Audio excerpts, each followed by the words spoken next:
श्री शिवाय नमस्तुभ्यं हर हर महादेव। जैसा कि आप सभी को पता है, सोमवार अष्टमी वह दिन होता है जिस दिन शिव और शक्ति का मिलन का दिन कहलाता है। और 20 नवंबर को काफ़ी बड़ी सोमवार की अष्टमी है और यह वर्ष की अंतिम सोमवार की अष्टमी है, इसलिए इसकी उपयोगिता और अधिक है।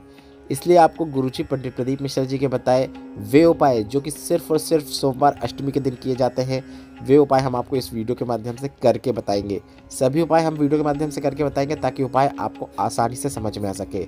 और 20 नवंबर को कार्तिक माह की सोमवार अष्टमी है। इस दिन कई ऐसे उपाय हैं जो कि आपको सिर्फ वर्ष में इसी दिन करने को मौका मिलता है, इसलिए आप वीडियो को अंत तक देखें ताकि कोई भी उपयोगी जानकारी आपसे ना छूटे। गुरुजी ने कार्तिक माह की सोमवार अष्टमी में एक विशेष उपाय करने को कहा था जो कि चंपेश्वर महादेव का नाम लेकर किया जाता है। और एक पिछले वर्ष की कथा में गुरुजी ने सोमवार अष्टमी का मां मालिनी वाला उपाय बताया था।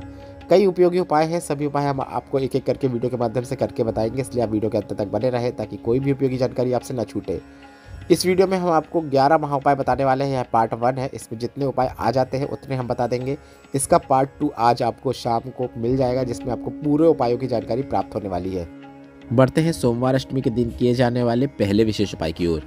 गुरुजी ने कहा, जिस नारी की जिंदगी में बहुत अधिक मात्रा में दुख चल रहे हो, तकलीफ चल रही हो, जिंदगी में कुछ भी अच्छा नहीं चल रहा हो, तो सोमवार अष्टमी के दिन मां मालिनी का नाम का आपको स्मरण करना है। साथ ही आपको एक प्रयोग करना है। आपको एक बेलपत्र की आवश्यकता होगी, आपको एक अक्षत की आवश्यकता होगी और आपको एक लाल पुष्प की पंखुड़ी की आवश्यकता होगी। बेलपत्र आपको ऐसी लेना है जो कहीं से भी खंडित नहीं होना चाहिए, ना उसमें छिद्र होना चाहिए, ना ही वह कटी फटी होना चाहिए। और एक अक्षत आपको ऐसा लेना चाहिए जो पूर्ण हो, मतलब टूटे हुए अक्षत, मतलब चावल के दानों का उपयोग ना करें। लाल पंखुड़ी आप गुलाब की भी ले सकते हैं या फिर कोई लाल फूल की ले सकते हैं जो महादेव को अर्पित किया जाता है।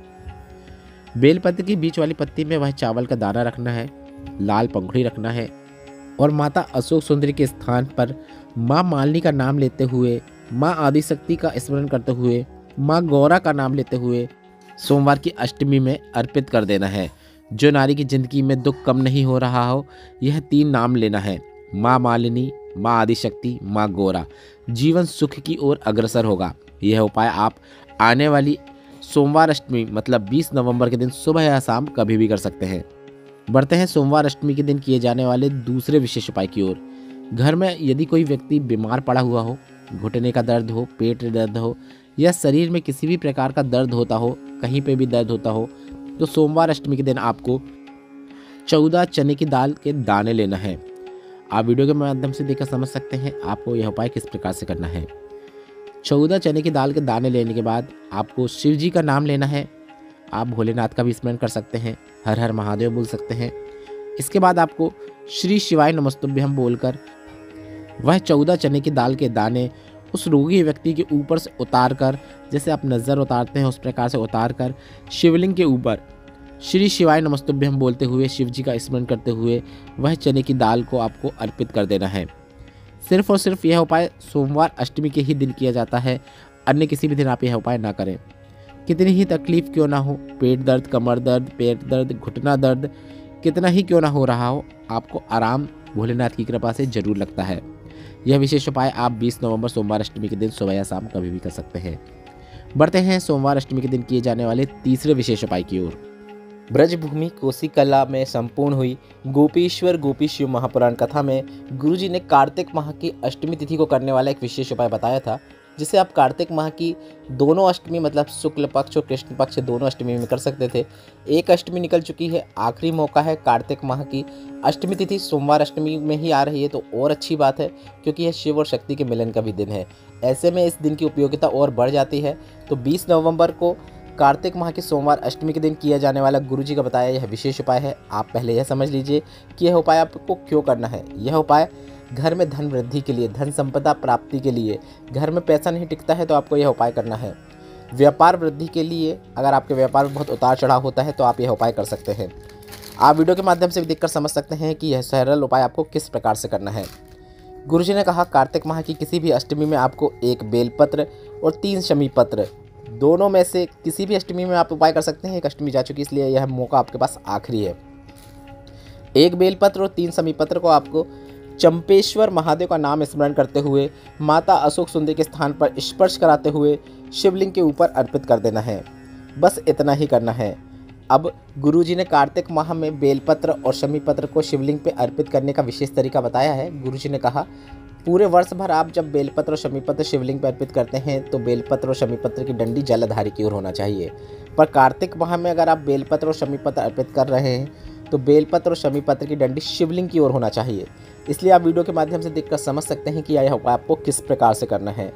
बस इतना मात्र कर देने से आपके घर में धन वैभव बढ़ता है। आप जो व्यवसाय करते हैं वह आगे बढ़ता है।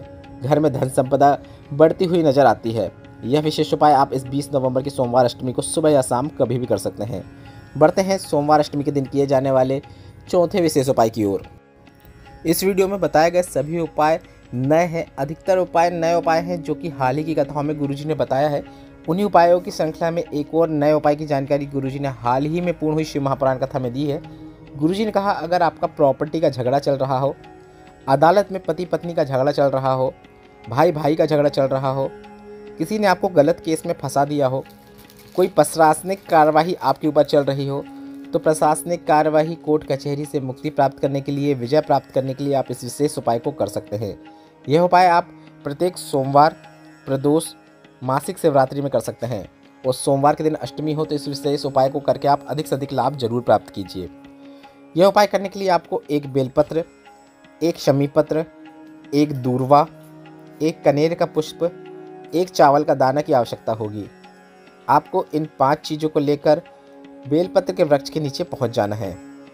आप फिर से सुन लीजिए, एक बेलपत्र, एक शमी पत्र, एक दूर्वा, एक कनेर का पुष्प, पीले रंग का कनेर का पुष्प होना चाहिए, एक चावल का दाना जो टूटा फूटा नहीं होना चाहिए, पूर्ण होना चाहिए। इन सभी चीज़ों को लेकर आपको बेलपत्र के वृक्ष के नीचे पहुंच जाना है और आपको रंगेश्वर महादेव, कुंदकेश्वर महादेव और चंपेश्वर महादेव का, इन तीनों का नाम स्मरण करते हुए बेलपत्र के पेड़ के नीचे उसी की मिट्टी का, मतलब बेलपत्र के पेड़ के नीचे जो भी मिट्टी हो उसी का उपयोग करते हुए एक मिट्टी का ढेला तैयार कर देना है। मतलब थोड़ा सा आप लिंगनुमा आकृति बना दीजिए। पूरा पार्थिव शिवलिंग बनाने की जरूरत नहीं है। थोड़ा सा लिंगनुमा आकृति, गोल आकृति ही बना देंगे तो वह भी पर्याप्त है। इसके बाद आप उस लिंगनुमा आकृति का पूजन अर्चन करिए और यह सभी सामग्री रंगेश्वर महादेव, कुंदकेश्वर महादेव और चंपेश्वर महादेव का स्मरण करते हुए अर्पित कर दीजिए। अर्पित करने के बाद आप एक दीपक उसी पेड़ के नीचे प्रज्वलित कर दीजिए। इसके बाद आप उस पार्थिव शिवलिंग का वहीं पर विसर्जन कर दीजिए। मतलब आप उसके ऊपर, उसी के नीचे जल अर्पित करके, बेलपत्र के वृक्ष के नीचे जल अर्पित करके उसी की मिट्टी में आपको उसे मिला देना है। इस प्रकार से आप उस पार्थिव शिवलिंग का विसर्जन कर देना है। पर विसर्जन करने से पहले जो 5 चीज़ें आपने अर्पित की हैं, मतलब बेलपत्र, शमी पत्र, दूर्वा, अक्षत का वह दाना, कनेर पुष्प, उसे आपको वापस उठा लेना है। फिर उसके ऊपर आपको जल डाल के वहीं पर उसका विसर्जन कर देना है। वह सभी चीज़ें आप उठाकर अपने घर पे लाकर किसी लाल कपड़े में लपेटकर पोटली बनाकर रख लें। अब आपको यह 20 से 21 दिन तक अपने घर पे रखना है। गुरुजी ने कहा, मात्र 20 से 21 दिन में आपका जो भी निर्णय है वह आपके पक्ष में आ जाता है। 21 दिन पूर्ण होने के बाद जो सामग्री आपने कपड़े में लपेटी है उसका विसर्जन आप कोई भी नदी, तालाब में कर सकते हैं। बस इतना ही करना होता है। 21 दिन में निर्णय प्राप्त करने वाला यह विशेष उपाय आप इस सोमवार अष्टमी के दिन करके अधिक से अधिक लाभ जरूर प्राप्त कीजिएगा। बढ़ते हैं सोमवार अष्टमी के दिन किए जाने वाले 5वें विशेष उपाय की ओर। हाल ही में पूर्ण हुई गोपीश्वर गोपी शिव महापुराण कथा में गुरुजी ने 5 बार जल अर्पित करके गांठों से मुक्ति प्राप्त करने वाले एक विशेष उपाय की जानकारी दी थी। गुरुजी ने कहा, डॉक्टर को तो आपको दिखाना ही है क्योंकि वह भी शंकर का ही स्वरूप है, क्योंकि वह आपकी जान की रक्षा करते हैं। साथ ही आपको भोलेनाथ पर विश्वास रखते हुए एक विशेष उपाय करना है। अगर आपको गांठ है या फिर गर्भाशय में गांठ है या फिर गर्भावस्था होने के बाद आपको गांठ हो रही है तो आपको एक बेलपत्र लेना है और बेलपत्र की बीच वाली पत्ती की जो डंडी होती है, वह भाग जो होता है, उस भाग का आपको स्पर्श करते हुए बेलपत्र को आपको शिवलिंग के ऊपर अर्पित कर देना है। इस बेलपत्र को अर्पित करते समय आपको इस बात का ध्यान रखना है कि बेलपत्र की डंडी का मुख जलाधारी की ओर हो। आप वीडियो के माध्यम से भी देखकर यह उपाय समझ सकते हैं कि यह उपाय आपको किस प्रकार से करना है।